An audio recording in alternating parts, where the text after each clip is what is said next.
Sí, más que saber, es por el coraje que tiene el equipo.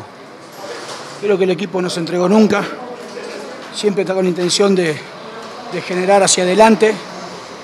Y lógico corremos riesgos, pero es la forma de jugar que tenemos, no la pensamos cambiar, aunque los resultados no nos acompañen por momentos. Porque el grupo está convencido de esto, y cuando un grupo tiene este convencimiento, a la larga los resultados empiezan a llegar. Nosotros, si bien estamos festejando el triunfo, porque enfrentamos a un gran rival, nosotros venimos de una seguidilla bastante dura, en el cual por momentos lo sentimos, pero el grupo tiene un coraje enorme, digamos, me enorgullece que nunca se entrega, que siempre va adelante.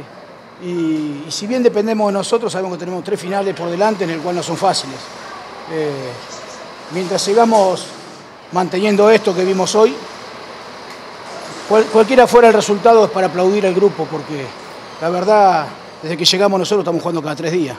Salvo una semana que tuvimos 5 días, después el resto estuvimos permanentemente jugando cada 3 días. Sí, eso significa que el grupo nunca aflojó en ningún momento, siguió, a pesar de estar abajo en resultados, seguimos haciendo atacar hasta que empatamos y poder dar la vuelta al partido. ¿Se supieron reponer siempre a pesar de que 2 veces estuvieron abajo? Sí, eso fue lo más importante, la actitud que puso el equipo y después también los jugadores que entraron también marcaron la diferencia también.